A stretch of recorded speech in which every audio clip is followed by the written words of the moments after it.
ارے کیا پاکستان میں جنگل کا قانون ہے؟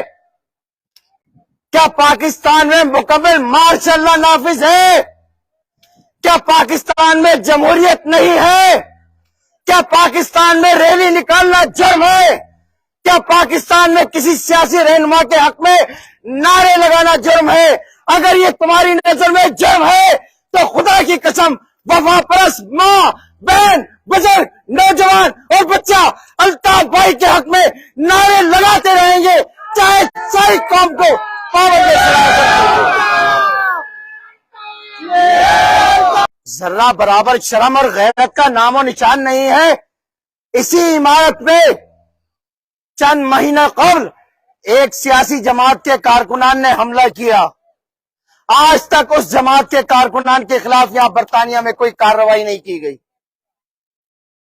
پاکستان میں جنا ہاؤس پر حملہ ہو جاتا ہے، جی ایچ کیو پر حملہ ہو جاتا ہے، آئی ایس آئی کے ہیڈ کوارٹر پر حملہ ہو جاتا ہے، کامرا ایئر بیس پہ حملہ ہو جاتا ہے۔ پاکستان کے اہم سیاسی، فوجی، عسکری تنصیبات پر حملے ہو جاتے ہیں۔ اور گزشتہ دنوں 9 مئی کو پورے پاکستان میں آگ اور خون کی ہولی کھیلی گئی۔ کیا کسی جماعت کے کارکنان کو گرفتار کر کے لاپتہ کیا گیا؟ تو یہ ظلم صرف مظلوم بلوچوں پر کیوں اٹھایا جاتا ہے؟ یہ ظلم مظلوم سندھیوں پہ کیوں اٹھایا جاتا ہے؟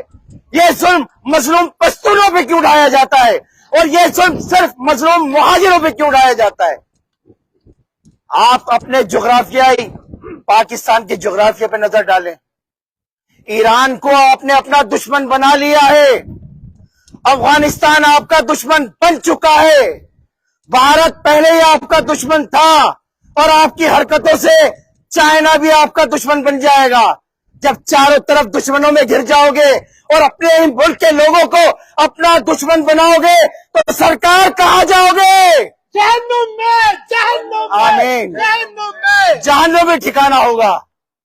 یہ فرسودہ جاگیردارانہ نظام، بے گناہ شہریوں کو اغوا کرنا، ویگو ڈالوں میں ڈالنا، لاپتہ کرنا اور انہیں جھوٹے مقدمات میں ملوث کر کے پابند سلاسل کرنا، یہ نفرتیں بونے کا عمل ہے۔